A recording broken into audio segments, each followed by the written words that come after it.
नमस्कार, आप देख रहे हैं जवाब तो देना पड़ेगा और आपके साथ में विजेंद्र सोलंकी। डिजिटल अरेस्ट, ये शब्द आपने यकीनन सुना होगा और सुना नहीं होगा तो कहीं ना कहीं पढ़ा जरूर होगा।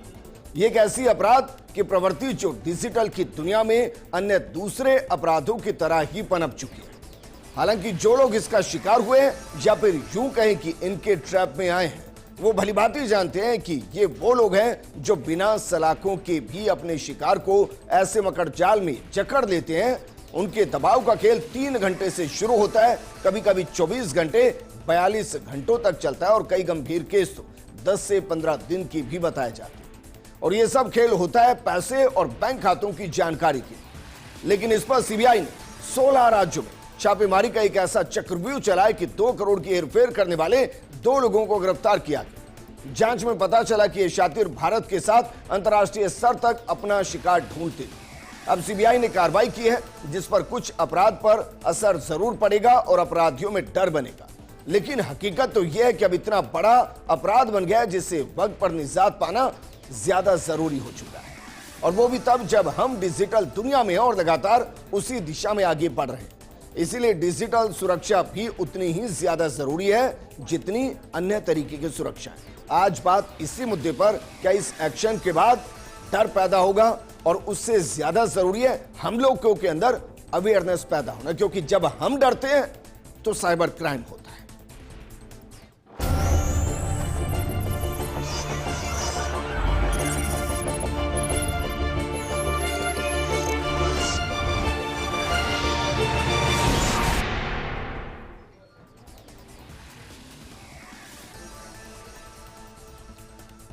दरअसल ये मामला पुलिस की कानून व्यवस्था, सीबीआई की जांच, उसके एक्शन से कहीं ज्यादा हम लोगों पर निर्भर करता है, क्योंकि डिजिटल अरेस्ट हम लोग होते हैं, डर कर होते हैं। सरकार बड़े बड़े अभियान चलाती है, जागरूकता अभियान चलाती है कि डिजिटल अरेस्ट नाम की कोई चीज नहीं, कोई आपसे आपके डॉक्यूमेंट डिजिटली नहीं ले सकता है, उसके बावजूद हम ट्रैप होते हैं। लेकिन क्या इस कार्रवाई के बाद जो साइबर क्राइम से जुड़े हैं उनके अंदर डर पैदा होगा, और सीबीआई के इन्वॉल्वमेंट और 16 राज्यों के अंदर खंगालना, क्या वाकई में एक बड़े अभियान की तरफ सरकार बढ़ रही है? इस मुद्दे पर बातचीत के लिए हमारे साथ मौजूद हैं बीजेपी प्रवक्ता शैलेंद्र गुर्जर जी, कांग्रेस प्रवक्ता मीनाक्षी जैदी जी, हमारे साथ डॉक्टर आदर्श सिंघल जी हैं जो कि एक्सपर्ट है साइबर लॉ के, और हमारे साथ साइबर एक्सपर्ट हैं मुकेश चौधरी जी। शुरुआत करते हैं आदर्श आपके साथ। जरा बताइए, क्योंकि जो साइबर क्राइम है उसमें सबसे ज्यादा कमी हम लोगों की है कि हम फंस जाते हैं। अब सरकार तो बड़े बड़े अवेयर के प्रोग्राम चलाती है, फिर ये किस तरीके से क्राइम होता है, और जो घटना घटी और जो एक्शन हुआ इसको कैसे देखते हैं? जो सीबीआई ने जिस तरीके से 2 लोगों को अरेस्ट किया और 2 करोड़ रुपए के फ्रॉड के बारे में बताया, ये म्यूल अकाउंट को लेके किया, और इसके पीछे की स्टोरी ये है कि कुछ लोगों को डिजिटल अरेस्ट किया गया था सुप्रीम कोर्ट ऑफ इंडिया का फेक डोमेन बनाकर, और फेक डोमेन बनाकर उनको ये बताया गया कि सुप्रीम कोर्ट से जज साहब हैं, ये आपकी हियरिंग कर रहे हैं, और आपके अकाउंट्स में जो पैसा पड़ा हुआ है ये फ्रॉड का पैसा है, इस पैसे को हम एक दूसरे अकाउंट में कन्वर्ट करेंगे, ट्रांसफ़र करेंगे, और ये चेक करेंगे कि ये फ्रॉड का पैसा है या नहीं, और उसके बाद अगर ये पाया जाता है फ्रॉड का पैसा नहीं है तो हम आपको रिफंड कर देंगे। और लोगों को डराकर धमकाकर ये पैसा लिया गया, और उसके बाद पता लगा ये पूरे की तरीके से फ्रॉड था, और अब पता लगा तो म्यूल अकाउंट्स पर कार्रवाई की गई। म्यूल अकाउंट्स का मतलब बेसिकली ये वो ऐसे अकाउंट जिनका उपयोग साइबर फ्रॉड के पैसे को रोटेट करने के लिए और स्टोर करने के लिए किया जाता है। तो ये सीबीआई की कार्रवाई थी इन चीजों को। जरा बताइए, कानून क्या कहता है? जिनको पकड़ दिया गया है क्या वो आसानी से छूट जाएंगे? गजब की चीज यह है कि डिजिटल अरेस्ट जैसे क्राइम के लिए कानून में पनिशमेंट ही नहीं है। नए जमाने का नया क्राइम है साइबर क्राइम, और डिजिटल अरेस्ट को लेके इंफॉर्मेशन टेक्नोलॉजी एक्ट में स्पेसिफिक कहीं डिफाइंड ही नहीं है कि डिजिटल अरेस्ट पे पनिशमेंट क्या होगी। नहीं, लेकिन अभी तो नया बीएनएस बना है हमारा, उसमें भी नहीं है जानकारी। डिजिटल अरेस्ट को लेके कुछ नहीं है, सिर्फ भारतीय न्याय संहिता का एक सेक्शन हम लगाते हैं, इस पे जनरली जो भी एफआईआर प्रीवियस हुई उसमें सेक्शन 111 लगाते हैं। उसमें एक सिंडिकेट है, ऑर्गेनाइज क्राइम को लेके लगाया जाता है, उसके तहत एफआईआर दर्ज की जाती है। आईटी एक्ट के 66C 66D ये लगाए जाते हैं, और उनके तहत ही डिजिटल अरेस्ट जैसे क्राइम में कार्रवाई होती है। और कितनी सजा हो सकती है या कितने वक्त तक उनको बिना जमानत के रख सकते हैं अंदर? देखिए, सजा का प्रावधान तो लाइफ इंप्रिजनमेंट का भी है, आजीवन कारावास का भी है। और बेल को लेके जिस तरीके से बात है, जमानत को लेके, डिजिटल अरेस्ट जैसे क्राइम में सुप्रीम कोर्ट भी बहुत टफ है। और चीफ जस्टिस ऑफ इंडिया तो यहां तक कह चुके हैं कि मर्डरर को सुधारा जा सकता है लेकिन साइबर क्रिमिनल को नहीं सुधारा जा सकता, तो इनको सलाखों के अंदर ही रखा जाना चाहिए। ठीक है शैलेंद्र गुर्जर जी, भाई इसको लेकर अलग से कानून क्यों नहीं है? हम एक तरफ तो एआई की बात कर रहे हैं कि आर्टिफिशियल इंटेलिजेंस के साथ हम पता नहीं कहां पहुंच जाएंगे, और जो साइबर क्राइम हो रहा है उसको लेकर डिफाइन हमारे पास लॉ ही नहीं है, कानून ही नहीं है। ऐसा क्यों? नहीं, ऐसा नहीं है। देखिए, जब से टेक्नोलॉजी और सूचना प्रौद्योगिकी में क्रांति आई है और आपने देखा किस तरह से टेक्नोलॉजी अब एक बहुत अहम हिस्सा बन गई है, चाहे वो डेवलपमेंट से रिलेटेड हो, चाहे पर्सनल डेटा से रिलेटेड हो, तो समय समय पर माननीय नरेंद्र मोदी सरकार ने एक डिफेंस सिस्टम भी डेवलप किया है कि किस तरह से हम भारतीय नागरिकों को साइबर फ्रॉड से बचा सके। ऑनलाइन जो फ्रॉड हो रहा है, साइबर फ्रॉड हो रहा है, उससे बचाया जा सके। और जो सेक्शंस लागू किए गए, जैसे भी आदर्श बताया आदर्श जी ने कि आईटी एक्ट के सेक्शंस लागू होते हैं, बीएनएस में इसमें प्रावधान दिया हुआ है ऑर्गेनाइज क्राइम का, बीएनएसएस में सेक्शन 173 है जो उसकी त्वरित गति की कार्रवाई करता है। अब सबसे पहला जो बात आता है कि इसको किस तरह से रोकने वाली बात, तो उसी को त्वरित गति देने के लिए हमने डिजिटल प्लेटफॉर्म एक डेवलप किया है, साइबर अपराध डिजिटल प्लेटफॉर्म। और आपने देखा होगा कि 1930 एक हेल्पलाइन नंबर जारी किया है कि जैसे ही आप तुरंत उस पर अपने साथ जो वित्तीय अनियमितताएं या वित्तीय धोखाधड़ी आपके साथ हुई है उस पर इन्फॉर्म करते हो, तो वो बैंक और संबंधित जिस यूपीआई या पेमेंट आपका जाता है उस पर वो फ्रीज करते हैं, उस अकाउंट को होल्ड कर देते हैं, उस अमाउंट को फ्रीज कर देते हैं और वहां ठगी होने से, उस ठग के जो खाता है उसमें पैसा जाने से रोक दिया जाता है। तो निश्चित तौर पर आने वाले समय में धीरे धीरे साइबर क्राइम डेवलप हो रहा है और जैसे जैसे टेक्नोलॉजी और तकनीक बढ़ रही है तो ये एक मान सकते हैं कि मेरिट्स और डिमेरिट्स होती है हर चीज की। ये तो आपने सही कहा भी है। धीरे धीरे साइबर क्राइम बहुत तेजी से डेवलप हो रहा है, आप ये बात तो सही कह रहे हैं। मेरा सवाल ये कि कंट्रोल कैसे कर रहे हैं? नहीं, कंट्रोल करने के लिए नहीं है तो स्पेसिफिक कानून होता है ना सर। कानून क्यों नहीं है? सूचना प्रौद्योगिकी कानून है, समय समय पे उसमें संशोधन किए गए और आपने देखा होगा पर्सनल डेटा स्पेसिफिक कानून है, digital personal data protection act भी बना हुआ है, डिजिटल डेटा प्रोटेक्शन एक्ट भी बना हुआ है। कानून है इसके लिए फिर से बता दीजिए। अगर डिजिटल अरेस्ट नाम का अगर क्राइम हुआ है तो उसके लिए कोई भी सजाओं का प्रावधान नहीं है। आईटी एक्ट में 66C, D और 66F यहां तक कह रहा है साइबर टेररिज्म, लेकिन डिजिटल अरेस्ट के लिए शब्द ही नहीं है पूरे कानून में। सिर्फ हम ऑर्गेनाइज क्राइम के सेक्शंस लगाते हैं, हम चीटिंग बाय इंपर्सोनेशन लगाते हैं, साइबर टेररिज्म तो बहुत कम यूज हो रहा है। हाँ, इसके लिए कोर्ट्स ने जरूर सुमोटो लिए हैं, हमारे राजस्थान हाईकोर्ट ने सुमोटो लिया, सुप्रीम कोर्ट ने सुमोटो लिया कि डिजिटल अरेस्ट के लिए कानून होना चाहिए। है तो नहीं ना सर अभी? ठीक है, आगे बढ़े उससे पहले इस मुद्दे पर लौटते हैं, क्योंकि साइबर क्राइम जिस तरीके से बढ़ रहा है और सीबीआई ने जिस तरीके से इस पर एक्शन लिया है, क्या वाकई में एक बड़े अभियान की तरफ सरकार बढ़ रही है? मुकेश चौधरी जी हमारे साथ। मुकेश जी, इस एक्शन को आप किस तरीके से देख रहे हैं और क्या वाकई में इस एक्शन के बाद हम कह सकते हैं कि भाई 5% या 7% भी साइबर क्राइम के अंदर कमी आएगी या डर पैदा होगा? जी, सबसे पहले तो जितने भी एक्शंस ऑल ओवर इंडिया में हो रहे हैं, सीबीआई के अलावा जो बाकी स्टेट पुलिस हैं, स्टेट पुलिस ने भी अपने लेवल पर काफ़ी एक्शंस लिए हैं, बट इससे किसी भी तरीके से साइबर क्राइम में कोई डाउनफॉल आता हुआ नहीं दिखा, जो कि ट्रेंड्स दिख रहे हैं। क्योंकि डाउनफॉल आने के लिए ये सारे स्टेप्स भी इम्पॉर्टेंट हैं, इसके साथ में और बहुत सारी चीज़ें वेरी करती है, इम्पॉर्टेंट फैक्टर्स जो हैं। जैसे कि हम बात करें, अभी जो डिस्कशन हो रहा था लॉज के ऊपर, तो एक पॉइंट मैं क्लियर करना चाह रहा हूं कि हर किसी नाम के लिए या कैटेगरी के लिए कोई लॉ नहीं बनाया जाता। ऐसा नहीं है कि डिजिटल अरेस्ट नाम से कुछ ट्रेंड में फॉलो होना शुरू हो गया, नया कुछ आ गया तो उसके लिए कोई अलग से लॉ बन जाए। डिजिटल अरेस्ट में होता क्या है, इम्पर्सोनेशन होता है, मतलब किसी विभाग की या किसी डिपार्टमेंट की, ऑर्गेनाइजेशन की आइडेंटिटी को मिसयूज किया जाता है और उसके नाम पे ब्लैकमेलिंग की जाती है, उसे डराया जाता है, धमकाया जाता है। तो इन कैटेगरीज के लिए सेक्शंस हैं। पर प्रॉब्लम क्या है, प्रॉब्लम यह है कि जो सजा है वो सजा 3 साल तक की है, और अधिकतर केसेस के अंदर अरेस्ट नहीं कर पाती है पुलिस, क्योंकि 7 साल तक की सजा के जो प्रावधान है उसके अंदर उनको बेल लेने का राइट है। तो एक तो खौफ नहीं है। आईटी एक्ट में जितने भी केसेस हैं मोस्टली जो यूज होते हैं सबके अंदर अप टू 3 इयर्स तक का इम्प्रिजनमेंट है। अप टू 3 इयर्स के इम्प्रिजनमेंट में कोई डर नहीं रहा, जो कि सबको सामने दिखता है। उन्हें समझ में आता है कि अच्छा ठीक है, ज्यादा ज्यादा क्या होगा, 1-2 दिन जेल भी चले जाएंगे तो बाहर आ जाएंगे। तो एक तो अपराधियों में डर नहीं है। ठीक है। दूसरी बात, जो डिजिटल अरेस्ट जो टर्म यूज होता है, सबसे पहले जो अगर गवर्नमेंट अवेयरनेस भी करती है तो अवेयरनेस करने के लिए ये करते हैं कि डिजिटल अरेस्ट से सावधान रहें। सबसे पहले तो ये समझाएं कि ये होता क्या है, कैसे होता है, बचना कैसे है, तो उसको डिटेल्ड में बताना जरूरी है। शॉर्ट में 1 लाइनर या 2 लाइनर स्टेटमेंट से कोई अवेयर नहीं हो पाता।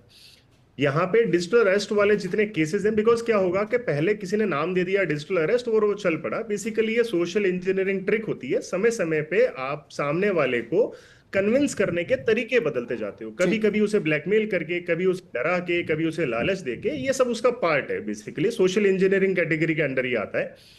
सेकेंड पार्ट यहाँ पे है कि अब लोगों को अवेयरनेस कैसे की जाए। अब जो गवर्नमेंट अवेयरनेस बहुत सारे प्रोग्राम्स में, जैसे स्कूल कॉलेज यूनिवर्सिटीज में प्रोग्राम्स करते हैं अवेयरनेस के लिए, अवेयरनेस में स्कूल कॉलेज यूनिवर्सिटीज में ज्यादा प्रोग्राम्स होते हैं। पब्लिक के लिए अवेयरनेस प्रोग्राम्स की ड्राइव जो है कंपैरेटिवली बहुत कम है। केस देखे हैं सर, बड़े पढ़े लिखे लोग ज्यादा फंस रहे हैं। मैंने डॉक्टर को, इंजीनियर को, साइंटिस्ट को, जज को, उनको फंसे सर, जज को भी फंसते देखा है मैंने। उसके रीजंस हैं सर। क्योंकि क्या होता है कि एक रीजन तो बहुत बड़ा ये है कि जो समझदार व्यक्ति होगा, जो पढ़ा लिखा है और जो वेल टू डू है नॉलेज वाइज और सब कुछ, वो ये सोचता है कि मेरे साथ तो साइबर क्राइम नहीं हो सकता। वो यही मान के चलता है कि मेरे साथ साइबर अपराध नहीं होगा, और अगर जो मेरे साथ प्रोसीजर फॉलो हो रहा है ये एक जेन्युइन प्रोसेस है, वो डे 1 से मानना ऐसे शुरू कर देता है और ओपिनियन किसी से नहीं लेता। इस तरीके के जो अपराध हैं डिजिटल अरेस्ट नाम से जो फेमस हो रहे हैं, इनके अंदर सबसे बड़ी प्रॉब्लम यही है कि ओपिनियन नहीं लेना। जब आप पैनिक में आ जाते हो, जब आप अपनी रेपुटेशन का सोचना शुरू करते हो और आप सोचते हो कि अगर मुझे अरेस्ट कर लिया तो पता नहीं मेरा क्या होगा, समाज में मेरी जो मान प्रतिष्ठा है उसे ठेस पहुंचाई जाएगी, मुझे गिरफ्तार कर लिया तो जब पैनिक में आ जाते हैं और वो कहते हैं कि आप किसी से शेयर करोगे तो आपके खिलाफ कार्रवाई हो सकती है, तो वो शेयर ही नहीं करते। ठीक है सर, मुझे ऐसा भी लगता है कि जब मन में चोर होता है, मैं सबके लिए नहीं कह रहा हूं, लेकिन 2% जो होते हैं उनके मन में जो चोर आता है उस चक्कर में फंस जाते हैं वो। वापस मैं आपके पास आऊंगा। मीनाक्षी ज़ैदी जी, क्या वाकई में हम इस कार्रवाई को हम इस दिशा में देख सकते हैं कि फाइनली हम साइबर क्राइम को कंट्रोल करने के लिए व्यापक स्तर पर देश के अंदर प्रोग्राम चला रहे हैं और उनको पकड़ने की या इस पूरे चक्र को तोड़ने की कोशिश कर रहे हैं? देखिए, जो ये ऑपरेशन चक्र का जो अभी ये राउंड चल रहा है, आज जो कार्रवाई हो रही है वो 6th राउंड है। इसका पहला राउंड 2022 में हुआ था, फिर लगातार 1st, 2nd, 3rd, 4th यूं करते हुए चले। और लेकिन कभी भी हम देखेंगे कि ये क्राइम बढ़ता ही जा रहा है। अभी 17 अक्टूबर 2025 को सुप्रीम कोर्ट ने सुओ मोटो कॉग्निजेंस लेते हुए हरियाणा के एक दंपति के साथ एक डिजिटल अरेस्ट का वाकया हुआ था। उसके बाद सुप्रीम कोर्ट ने सुओ मोटो कॉग्निजेंस लेते हुए इस पर कार्रवाई स्टार्ट की थी और नवंबर के अंदर जो सेंट्रल गवर्नमेंट और स्टेट गवर्नमेंट्स को इसके रिगार्डिंग नोटिस दिए थे।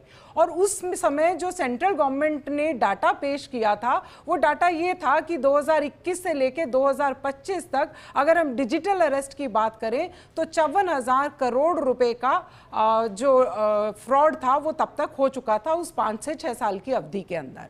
तो तब सुप्रीम कोर्ट ने 1 दिसंबर 2025 को एक दिशा निर्देश जारी किए कि आप सीबीआई को, जिसमें डायरेक्ट किया था कि सीबीआई इस सारे प्रकरण को अपने हाथ में ले और वो विभिन्न एजेंसियों के बीच में समन्वय स्थापित करे। क्योंकि देखिए, जैसे जो साइबर क्राइम के नाम से जब हमारा संविधान बना उस टाइम ऐसी कोई चीज हुआ नहीं करती थी।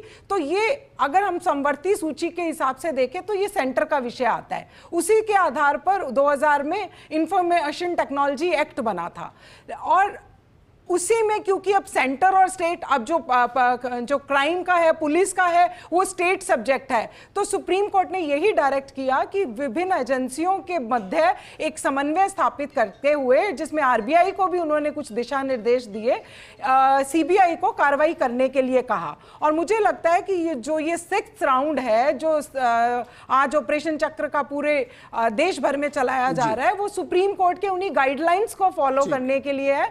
तो निश्चित निश्चित रूप से ये एक बहुत बड़ा क्राइम है, जिसमें हमारी अगर इसको जीडीपी के परसेंटेज के रूप में देखें तो अब तक जितना डिजिटल अरेस्ट से जितना पैसा इन्वॉल्व है वो हमारे टोटल जीडीपी का 0.16% है।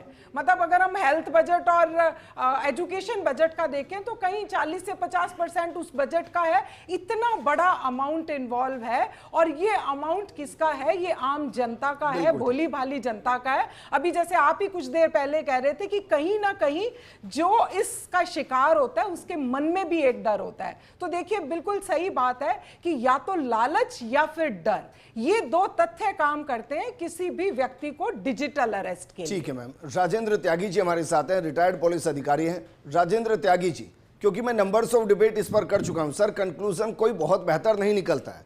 मुझे जो कंक्लूजन नजर आता है वो ये नजर आता है कि जब कॉमन मैन अवेयर हो गया ना, उसको ये समझ में आ गया कि उसे मोबाइल पर सीधे कोई भी एजेंसी पूछताछ नहीं कर सकती, तो ये cyber crime, cyber digital arrest खत्म हो जाएगा सर। लेकिन कॉमन मैन पता नहीं क्यों फंस जाता है सर।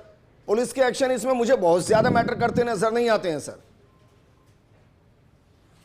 नहीं विजेंद्र जी, जैसे अभी मीनाक्षी ने बताया जी कि लालच और भय, ये दो चीज ऐसे हैं जिससे कॉमन मैन फंसता है। और पुलिस का जो एक्शन है, कई बार तो ये पुलिस में रिपोर्ट भी, क्योंकि पूरा जो है डिजिटल है, प्लस यदि कोई वीडियोग्राफी है, जो आपके पास डॉक्यूमेंट है वो आप दिखा सकते हो, मगर आप इसको ये प्रूव करो साहब मुझे 2 दिन से बंधक बनाए रखा, तो ये सारा निकालने में प्रोसीजर, जैसा मुकेश जी ने बताया, अभी इतना पुलिस एक्सपर्ट नहीं है। हमें साइबर क्राइम या साइबर एक्सपर्ट्स की पुलिस को पूरी मदद लेनी पड़ती है जी। और पुलिस जहाँ तक पहुँचती है, अधिकतर केसेस में इनको अरेस्ट भी किया गया है, और मगर इन तक पहुँचना इतना इजी नहीं है कि भाई ये उनका नाम है या ये सब कुछ अननोन है। हाँ, पूरा एक बड़ा लंबा प्रोसीजर पुलिस के लिए हो जाता है, मगर रही बात पुलिस के लिए हो जाता होगा, साइबर एक्सपर्ट के लिए थोड़ी ना। अब देखिए ना, हमारे पास हर एक क्राइम के अगेंस्ट एक स्पेसिफिक हमारे पास फोर्स है, तो हम साइबर क्राइम के अगेंस्ट एक स्पेसिफिक फोर्स हम क्यों नहीं रख रहे हैं जो उतने ही शातिर हो जितने ये शातिर हैं? नहीं, शातिर हैं, मगर विजेंद्र जी आज की तारीख में इतने आईटी एक्सपर्ट हो रहे हैं ये कि आप देखिए नए से नया, आप जिस चीज़ के लिए बैंक आपको ओटीपी वाला सिस्टम निकाल रही है या जो भी सिस्टम निकाल रही है, ये सब उसमें सेंध लगा रहे हैं। किस तरीके से नए नए तरीके निकाल रहे हैं ये इनको चीटिंग करने के या फ्रॉड करने के। जो पहले आप ये मानते थे कि हमारे यहाँ मेवात में होता है, अब आप इसमें देखिए मेवात वाला को तो कंट्रोल भी किया है, मगर अब इसके अंदर जो लोग पूरी एक संगठित अपराध की तरह, इसको ऑर्गेनाइज क्राइम की तरह संगठित यूज कर रहे हैं, पूरा सिस्टम बना रहे हैं, सिस्टम को पूरा तैयार करके पूरी टीम के साथ। ठीक, सर मुझे सॉल्यूशन बताइए कि भाई अगले 2 साल के अंदर हम 50% या 40% साइबर क्राइम या डिजिटल अरेस्ट को कम कर पाएं, इसके लिए आपके पास सॉल्यूशन क्या है सर? नहीं, हमारे लिए जो सॉल्यूशन सबसे बड़ी बात है कि पुलिस में ज्यादा से ज्यादा साइबर क्राइम के बारे में नॉलेज दी जाए, टाइम टू टाइम अपडेट किया जाए। और जैसा कि मुकेश जी बता रहे हैं कि एक्सपर्ट जो है ना, जब तक पर्टिकुलर साइबर एक्सपर्ट पुलिस में भर्ती नहीं हो या पुलिस के साथ ना हो, तब तक इसको कंट्रोल करना बड़ा मुश्किल है। ठीक है सर, आप जब बात भी कर रहे हैं तो भी मुकेश जी कुछ फिंगर अप कर रहे हैं, वो कुछ इंफॉर्मेशन ऐड करना चाह रहे हैं। मैं देख रहा हूं। ठीक है मुकेश जी फाइनल कमेंट आप दीजिए कि भाई इसको कैसे रोका जाए, कैसे कंट्रोल किया जाए। 2 साल बाद जब हम मानकर चलिए अगर डिबेट करें तो हम इस पर डिबेट करेंगे। देखिए 2 साल में हमने 50% डिजिटल अरेस्ट और साइबर क्राइम को खत्म कर दिया है। नहीं, मेरा सबसे पहले तो मैं इसमें ऐड ऑन करना चाहूंगा कि सबसे पहले तो हमें आईटी एक्ट में अमेंडमेंट लाने होंगे। 2008 के बाद से लेके अब तक अमेंडमेंट नहीं आए। अगर मैं हमारे आईटी एक्ट की सिचुएशन देखूं तो अगर नाइजीरिया से कंपेयर करेंगे तो नाइजीरिया का साइबर लॉ हमसे बेटर है और हम अभी काफी पिछड़े हुए हैं इसके अंदर। और अगर हम डिजिटल भारत की बात करते हैं तो डिजिटल भारत सुरक्षित होना बहुत ज्यादा जरूरी है। अगर हम कैशलेस ट्रांजेक्शन की बात करते हैं तो ट्रांजेक्शन सेफ और सिक्योर रहने बहुत जरूरी है, ये भी प्रायोरिटी इक्वली इंपॉर्टेंट है।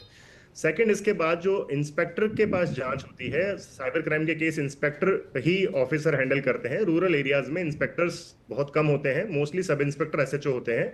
तो वो पावर्स डाइल्यूट करके हेड कांस्टेबल तक, रैंक ऑफिसर तक को हो जानी चाहिए, क्योंकि अब लगभग सभी केसेस के अंदर साइबर बेस्ड इन्वेस्टिगेशन की रिक्वायरमेंट होती है, लगभग सभी वेलवर्स हैं, और इसकी शेयर्ड रिस्पॉन्सिबिलिटी होनी चाहिए ताकि एक थाना जो है ज्यादा से ज्यादा केस दर्ज करे और कार्रवाई हो पाए, ना कि एसएचओ अपनी जान छुड़ाने के लिए केस ही दर्ज ना करे, जो कि हो रहा है पूरे भारत के अंदर। ठीक है। इसके बाद में साइबर एक्सपर्ट जो है, डेडिकेटेड एक्सपर्ट्स डिपार्टमेंट को हायर करने होंगे जो प्रोफेशनल है और इफेक्टिव सॉल्यूशंस लेके आ पाए।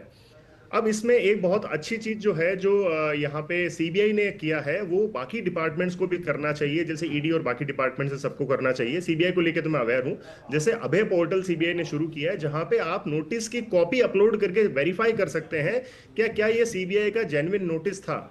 अगर आपके पास किसी के पास कोई नोटिस रिसीव हुआ है तो उसे कैसे पता चले कि सच में मेरे खिलाफ कोई जांच हो रही है, नहीं हो रही है। वो सीधा डर जाते हैं और डिजिटल अरेस्ट के चुंगल में आ जाते हैं और उसके बाद में उसका शिकार बन जाते हैं। ठीक। तो ऐसे बहुत सारे प्रयास हैं, और उसके बाद में क्या है कि डिपार्टमेंट्स को कम्युनिटी पुलिसिंग को यूज करना होगा, जहां पे घर घर तक अवेयरनेस पहुंचे। ऐसा नहीं है कि एक हॉल में या ऑडिटोरियम में ही अवेयरनेस हो रहा है। ठीक है मुकेश जी, क्योंकि मेरे पास वक्त की कमी है, एक लाइन में जरा बताइए, जिन अकाउंट के अंदर ट्रांसफर होता है पैसा, उन अकाउंट से भी इन तक पहुंचा जा सकता है, नहीं पहुंच सकते? 100% पहुंचा जा सकता है, बट यहाँ पे ट्रेवल करने के लिए बेसिकली पुलिस डिपार्टमेंट के पास में इनफ जो है वो ट्रैवलिंग अलाउंस और डाइनिंग अलाउंस होता नहीं है, इसलिए ट्रैवल करने से बचते हैं। वो सोचते हैं कि हमारी जेब से पैसा लगेगा तो हम क्यों जाएं। बस सर, बस इससे आगे नहीं सर, प्लीज, भरोसा कम होता है सर, इससे आगे नहीं। एक समन्वय केंद्र भी बनाया गया है, I4C, एक भारत केंद्र की सरकार ने भारतीय अपराध समन्वय केंद्र बनाया गया, तो जो लॉज है उसको हम और कठोर करेंगे, निश्चित तौर पर कठोर करेंगे। और भारतीय की केंद्र की सरकार ने जिस तरह से भारतीय साइबर क्राइम के लॉज को कठोर करने की कार्रवाइयां की हैं, हम नए कानून भी लेकर आए और एक समन्वय केंद्र स्थापित किया है, ताकि जो जांच एजेंसियां हैं, तकनीकी विभाग हैं और उससे रिलेटेड जितने भी काम अच्छा नहीं किया, हम ये कह रहे हैं कि जो कमियां उनको पूरा कर देंगे। क्या राजस्थान में मेवात जामतारा बनने से रोका नहीं माननीय भजनलाल सरकार ने? जामतारा बन रहा था मेवात, उसमें 61 से 70% की कमी हमने साइबर क्राइम में लाई है, जो मुकेश जी ने तो निश्चित तौर पर आपके अच्छे कामों को एप्रिसिएशन, लेकिन जो कमियां हैं और जो कमियां बताई जा रही है उससे बताइए, उनको दूर कर दिया जाएगा। देखिए जैसे जैसे बात आगे बढ़ेगी उस पर ध्यान दिया जाएगा। संवेदन फाइनल कमेंट को कैसे हम रोक सकते हैं, कोई भी एक सॉल्यूशन जो आपकी नजर में? देखिए मुझे लगता है कि कानून बनना भी ज़रूरी है, जैसे कि अभी मेरे पूर्व जो वक्ता थे उन्होंने भी ये कहा कि जो इसमें साइबर डिजिटल अरेस्ट या इस तरह के कोई भी प्रावधान नहीं है, इम्पर्सोनेशन के हैं, चीटिंग के हैं, वो बीएनएस में है, लेकिन वो होने चाहिए। तो ये दूरदर्शिता का अभाव है कि बीएनएस हम 2024 में लेके आए हैं, साइबर जो डिजिटल अरेस्ट है वो 2021-22 से लगातार चला आ रहा है। तो जब हम नया कानून लेके ही आ रहे थे तो उसमें इससे जुड़े हुए तमाम प्रावधान आने चाहिए थे, ऐड ऑन करना चाहिए और उसमें सजा को और ज्यादा कठोर करना चाहिए। आदर्श, फाइनल कमेंट। 26 साल पुराना कानून है आईटी एक्ट, और उसी के तहत कुछ प्रावधानों के तहत ये चल रहा है। उस टाइम पे ऑफेंस ही इतने थे, अपराध ही इतने थे जो डिफाइंड कर दिए गए थे, लेकिन 26 साल बाद अपराधों की जिस तरीके से प्रवृत्ति बढ़ रही है, प्रकृति बढ़ रही है, चोरी के लिए, डकैती के लिए, लूट के लिए, हर तरीके के अपराधों को डिफाइन करने के लिए अलग अलग सजाएं हैं। उसी तरीके से डिजिटल अरेस्ट जैसे अपराधों के लिए, इन्वेस्टमेंट स्कैम के लिए सजाओं का प्रावधान भी अलग अलग होना चाहिए। ठीक है, आप सभी का बहुत बहुत शुक्रिया। प्रोग्राम हमने इसलिए रखा, इसके दो कारण है। पहला तो ये कि आपको पता होना चाहिए कि अगर कोई डिजिटली अरेस्ट हो रहा है तो उस पर कठोर कार्रवाई क्यों नहीं हो रही। दूसरा, आपको पता होना चाहिए कि आपको डिजिटल अरेस्ट नहीं होना है। कोई ऐसा डिपार्टमेंट नहीं है जो आपको मोबाइल के जरिए आपसे डॉक्यूमेंट वेरीफाई करे, कोई नहीं है। इसलिए जब ऐसा फोन आए आप नमस्ते कीजिए, फोन काट दीजिए और फिर उसके बाद उसकी शिकायत कीजिए, क्योंकि जो आपको अरेस्ट कर रहा है वो किसी और पर भी ट्राई कर रहा होगा। आप खुद को भी बचा सकते हैं, उसको भी बचा सकते हैं। इस प्रोग्राम में फिलहाल इतना ही।